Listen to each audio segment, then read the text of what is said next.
Alright guys, TacticalRab again today. Hope you're doing well and enjoying your day so far. Welcome back to VALORANT News with the VCT kicking off in the Americas today. Many questions being raised over the past 24 hours. Is Marved starting the Sentinels or is he not? The latest rumour is that he's not going to start at all. Is this just an April Fool's joke or was this never going to happen? Although Marved does hint that at some point in the future, this may well be a possibility. Very much enjoyed your thoughts in the comments below. Hit the like button if you enjoy. Subscribe if you're new as always. As I say, it's April Fool's. Stay very careful and vigilant about what could be happening and hitting the timeline today. Yesterday, Global Esports and DRX came up with some sort of interesting thing. I don't even know if it was technically April Fool's by the time they posted these tweets, but at least in their time zone. But I do believe that there was some April Fool's stuff going on with Mako and Foxy9 leaving to join Global Esports. So, you know, I guess they got us. The other thing was the Juicer Troopers, which I thought was pretty funny. So, you know, Turtle Troops Val changed their name here and did a bit of a bait that they've been signed onto, you know, Juice's, right, XQC's team effectively. So we saw the other day that it was kind of confirmed by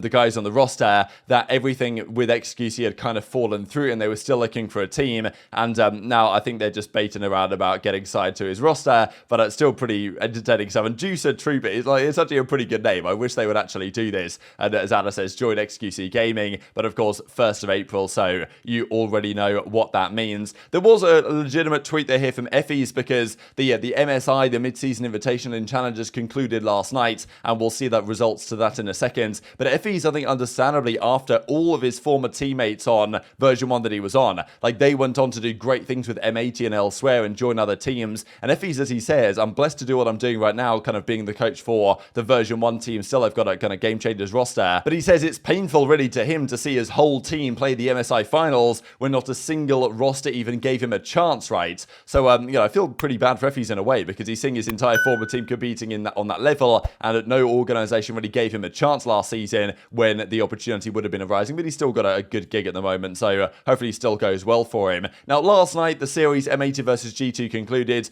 This one I didn't actually realise it at best of 5. I said yesterday it would be a 2-1 M80. It was actually a 3-1 M80, but towards the end of the series it wasn't particularly close. G2 started out strong. They won map 1, then M80 bounced back, and the final couple of maps here were not particularly competitive at all. M80 just blew them out of the park. Not really a surprise. They're the best team in probably the entire world of challenges, in my opinion. Certainly in North America, we've seen it right now. And G2 put up a fight, but they weren't quite competitive enough as the series progressed. And as ShahZaM says, it lost 1-3 to M80, but really a respectable run from G2 to go from losers round 1 all the way to the finals. Impressive stuff. And as he says, we'll get some better comps, better map pool for split 2, and that's their plan going forward. A bit of a vacation before the second split begins rather shortly. And as Xander says, 3-1 versus G2, and I thought this was quite ominous really from M80. The team is so crazy, I didn't have to do anything the last 2 maps. Feels great, but we still have a lot of things to work on. Truly believe we aren't even close to our potential. I do wonder already, if you put this M80 team in the actual Pro League against the teams in the VCT Americas, like, where would they be in the standings? Because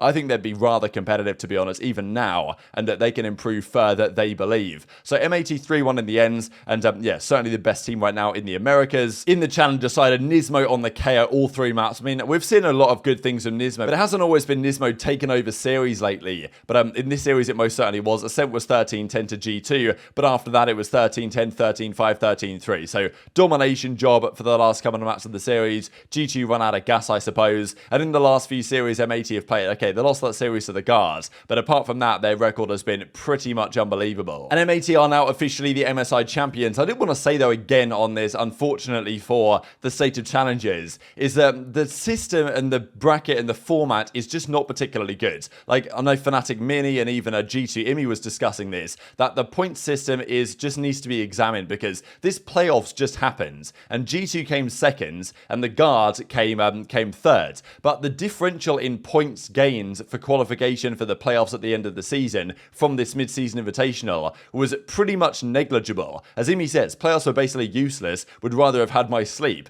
Guard finished with the same record as us, we finish above them in the playoffs, and they still have more points. We didn't play a single team from the other group until the lower final. Like, they only played the Guard and M80. Like, the way the bracket worked was just terrible, to be honest, and even the way it's working now, where somehow G2 even having got the same record as the Guard and outplacing them based on the way the format has worked, they still have less points than the Guard in terms of overall qualification. So not really sure what the point of the groups are based on the way they do this, but at the end of the day, I thought the mid-season face-off really was just there to give some extra matches for the community to watch, to be honest. I feel like there was nothing really in it for the pro players, rather than just to see a general idea of the pecking order and, you know, just to get some entertainment for the fans. It didn't really mean that much, all things considered, because still, by the end of the season, that's when the qualification with top 4 from each group to the playoffs is important, and then top 2 at the playoffs qualifies for the Ascension tournament around the entire Americas. Now, Kevin Hitt says big news last night from TSM. Now, I don't believe this is an April Fool's joke, but SBJ, so the sports business journal, has been told that they may well be pausing its esports efforts with several teams, and that's including the LCS team that could be on the block or potentially moved on,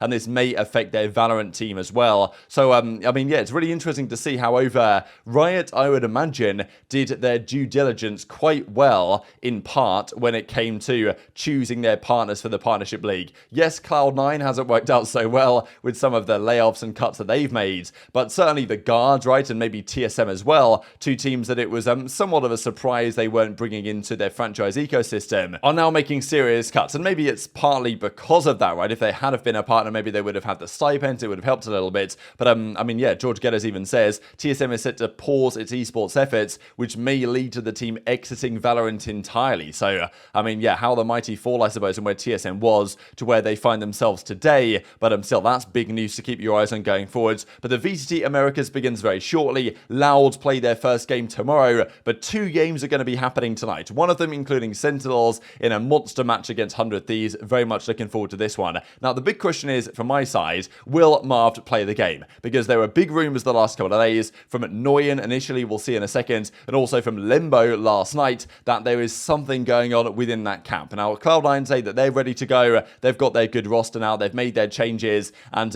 it would be quite remarkable if we saw Sentinels make a last-minute move shortly before they play a match. If you're going to make a change, especially after the lock-in event, if things haven't been going so well in online practice, you'd have thought you'd have done it with at least a good week to prepare for the actual game you want to play, as opposed to doing it literally the day before. Now, Jake on the, of course, Ye's replacement, there was a lot of, well, good vibes about this guy, and Nate told Deserto that he's a different breed. You're going to see this guy on the international stage. So that's saying that this guy, a very good pickup for Cloud9. We'll see how it works. It might take a bit of time for these guys to really get in tune with the system and what they're trying to do over there at Cloud9, but there's a chance this team doesn't get too much worse, and maybe they're better in the long term. But this came out from Limbo yesterday, and I don't believe this was April Fool's related. This, of course, came out on the 31st of March, and Noyan said the day before we looked at yesterday's video, right, that there were some rumors going around that he'd heard some pretty absurd things that Sentinels were trying, and it was implying that either, you know, Pancada or someone was potentially gone. Now, as soon as you think Sentinels change, the most likely option on paper seems to be Dephh to the bench, potentially Sassy to the IGL, Marved into the team, maybe swap roles with Pancada. I don't imagine it makes that much sense to just drop Pancada for Marved. Like, I'm not sure if that really helps them. But Limbo does say, this is a leak, Marved, the 6th Sentinels player, has played several practices with the starting roster. As published by Noyan, there were movements in the club, in the team for VCT. And according to my sources, these movements have to do with this situation and the role situation, although they won't necessarily be this week. So maybe what he's saying is that Marved could be in, but it's not going to happen immediately. And there was then further discussions on it. Even Marved himself tweeted out with the hourglass and saying that Marved, it's only, basically what he's saying here, I guess, is it's only a matter of time. This was, in fairness, tweeted 1st of April in his morning. So, you know, it's where you kind of raise the question as to what's actually true and what is not true. But I think there's a good chance that what they're saying might well be legitimate, that Marved has been at least getting closer to a potential move to the starting team. Now, I don't believe it's going to happen yet. Even Lena says last night, and this was certainly a joke around, I'm guessing, from Sentinels, that, you know, that last night she mentions that Marved is not there largely because, I think understandably, he's still in Canada, right? He doesn't have the visa sorted or whatever. They can play in practice online with him if they want to, but getting him out there to LA and getting him with the ability to play is not necessarily going to happen overnight and immediately. So it's pretty much confirmed he's not playing tonight. But if this team doesn't do well tonight and over the coming weeks, there's a good chance Marved finds himself in this team. They weren't interested in that anymore. Is Marved playing tomorrow? No, Marved actually, he's not even in the US yet. He doesn't have his visa. We're working on that. No, I can answer it. Like, Marved is not playing. We're gonna have our regular roster. Also, Marved is not even, like, on the active roster. Marved is the 6th man. So, yeah. Okay, what am I gonna do next? George Geddes actually goes on to say, I haven't heard anything about Marved starting, by the way. Sorry to ruin the fun. Who knows, maybe unemployment has taken me out of the game. So, yeah, it seems like for now, Marved is not on the starting team. But as I say, there are some rumors emerging that potentially Sentinels aren't super happy with the way their team has been developing. And there's a chance as a result that if they don't do so well either tonight or over the coming week or so, that Marved, once he arrives out there in LA, could well be a starting mainstay on their official starting roster. Now, zyppan even goes on to say, okay, last tweet, I think leakers guessing for impressions with no info is dumb. So, I guess really he's talking about what we looked at a few minutes ago with Lembo and Noyan kind of saying that Marv's going to be coming in, and zyppan says that, they're basically just straight up guessing and they've got no information on the subject. So that pretty much denies the ideas that Marv's going to come in. But of course, yesterday zyppan said, yeah, we dropped Pancada, and you never really know with zyppan. Like, he's got a weird reputation for what he says on Twitter, because when most players comment on a situation, they usually only comment on it if there's nothing going on,